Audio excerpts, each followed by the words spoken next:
Bonjour, bienvenue sur la chaîne Enilrac Photographie. Aujourd'hui, je vous explique pourquoi, grâce ou à cause d'iPad OS 15, je n'achèterai pas d'iPad M1.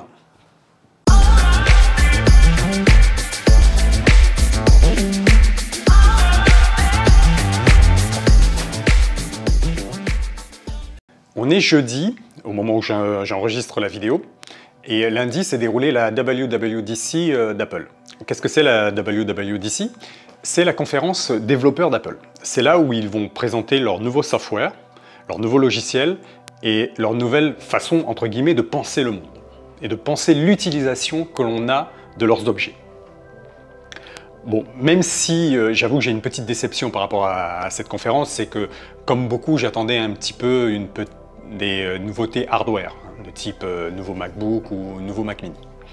On les a pas eu, mais on les a pas tout le temps non plus dans cette conférence. Elle est surtout liée au logiciel. Et ils ont présenté iPadOS 15, le nouveau logiciel pour l'iPad. Cette année, Apple a présenté l'iPad M1. Ça veut dire quoi l'iPad M1? C'est qu'ils ont mis leur nouvelle puce, leur nouvelle architecture, la puce M1, dans un iPad. Actuellement, moi je travaille avec un Mac Mini M1 que j'ai remplacé, qui a remplacé mon MacBook Pro 16 pouces, le dernier MacBook Pro 16 pouces qui était presque full option. Et le Mac Mini M1 fait le même taf que mon MacBook Pro. Il y a des limitations, mais on n'est pas sur la même comparaison au niveau des prix, hein. Donc, les nouveaux iPads ont une puce M1. Actuellement, moi, j'ai un iPad voilà, mon petit iPad, c'est un iPad 6 que j'ai acheté d'occasion dans un Cash Converters. Je l'ai pris parce que c'était le premier prix où je pouvais utiliser le stylet d'Apple. Ça, c'est le premier stylet, c'est pas le dernier. Les iPads, je les ai essayés au tout début. J'ai acheté l'iPad Pro, le tout premier, le 12.9 pouces, parce que je croyais qu'il pouvait remplacer mon MacBook. Ça n'a pas fonctionné, je l'ai revendu, et depuis, ben voilà, je suis sur des petits iPads parce que j'attends vraiment un iPad qui puisse remplacer un MacBook. Personnellement, alors c'est plus un vœu pieux que moi je fais, j'y crois à ça. Je crois qu'un iPad peut remplacer un MacBook. Mais en l'état, non. Quand je parle d'utilisation de l'iPad, je parle d'une utilisation pour moi personnellement, c'est-à-dire photographie, vidéo. Je sais qu'à l'heure actuelle, des gens travaillent sur l'iPad, font de la photo, retouchent leurs photos et font de la vidéo.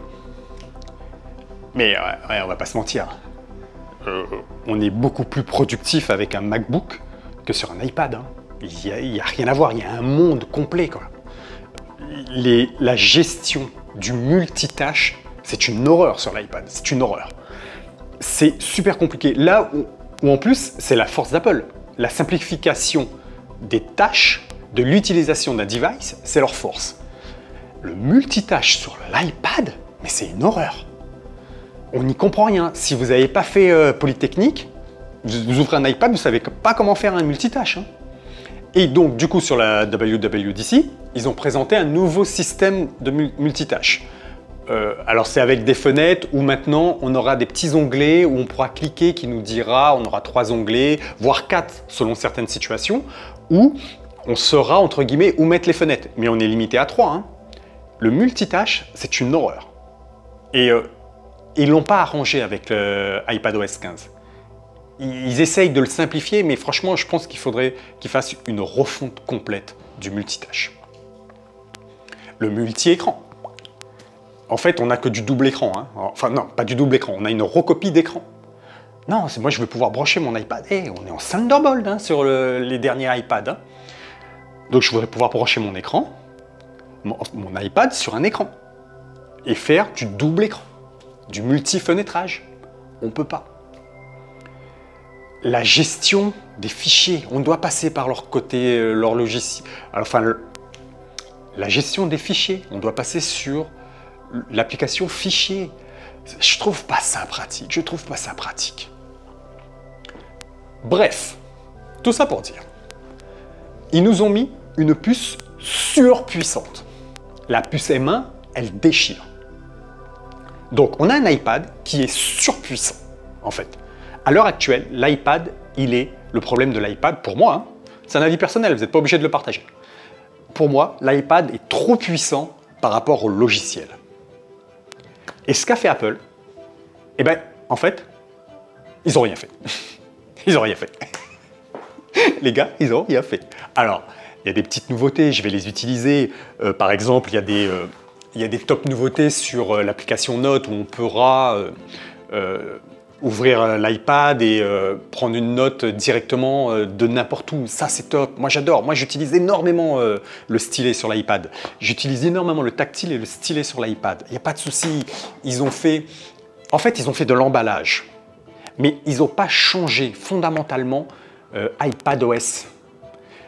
Moi, ce que je veux en tant que créateur de contenu, en tant que vidéaste, photographe, je veux une refonte iPadOS, Apple. Et je sais c'est quoi votre problème. Votre problème, c'est que vous ne voulez pas que l'iPad supplante le MacBook. Ben, les gars, il ne fallait pas faire d'iPad. Non, c'est vrai, sérieux. À terme, l'iPad va supplanter le MacBook. C'est dans l'ordre des choses. Mais c'est pas moi qui le dis. C'est pas moi qui l'ai fait, c'est vous. Vous nous avez proposé un iPad. Vous le mettez aussi puissant qu'un MacBook, aussi puissant que...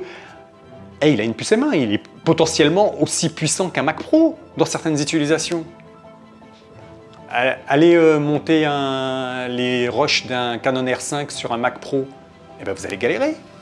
Sur le iPad M1, ça roule. Mais on n'a pas le logiciel pour le faire tourner.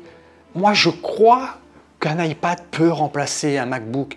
En l'état, avec le logiciel que vous me proposez, il ne le remplacera pas. Donc, il se trouve que j'hésitais à me prendre un iPad M1 parce que ça me tente. J'aimerais bien changer mon iPad 6. Il est un peu petit, j'aimerais avoir un peu plus de puissance. Mais non, mais je ne le prendrai pas en fait. Et c'est-à-dire que là, iPadOS 15 n'est pas encore sorti. Hein. Il va sortir, j'imagine, septembre. Je pense que les sorties logicielles réelles, là on est en phase bêta. Ça sortira en septembre.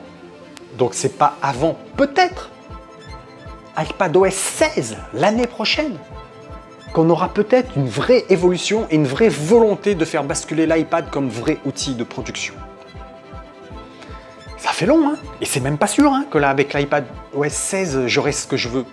Alors si vous êtes graphiste, des choses comme ça, attention, ne vous méprenez pas hein, sur ce que je dis. On peut travailler avec un iPad. Si vous êtes graphiste, vous pouvez travailler avec un iPad. Les étudiants peuvent travailler avec un iPad. Mais franchement, on n'a pas besoin d'une puce M1 pour faire ça. Pour ce qu'on fait actuellement, on n'a pas besoin d'une puce M1. Vous prenez l'iPad. Alors, je ne sais pas, les appellations, je vais l'appeler l'iPad 2018. Il me semble que, voilà, 2018-2020, le M1, c'est peut-être le 2021. Sur les puces qu'il y a actuellement, en dehors de la puce M1, on va la mettre de côté. Vous travaillez, tout ce que j'ai dit là, vous le faites. Vous allez gagner du temps, ce qui est déjà pas mal en soi, avec la puce M1. Mais vous ne ferez pas plus que ce que vous ne faites avec l'ancien iPad. Parce que le logiciel ne suit pas. Allez-y, mais faites-le évoluer votre logiciel. Et si vous ne vendez pas plus de MacBook, ben, c'est votre faute hein, en même temps. Franchement, c'est pas la mienne. Hein. Alors, et en plus, on voit un phénomène là, depuis l'annonce d'iPadOS 15 aux États-Unis. Beaucoup de personnes qui avaient acheté l'iPad M1 le revendent. Parce qu'on est beaucoup où on attendait une vraie évolution sur le logiciel. La puce, c'est bon, la puissance, on l'a sur un iPad. Donnez-nous de quoi conduire cette puissance. S'il vous plaît. Allez, merci.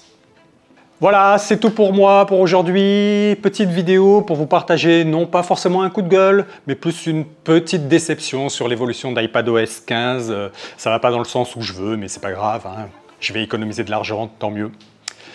Prenez soin de vous, prenez soin de vos proches, et on se dit à la prochaine sur la chaîne. Ciao!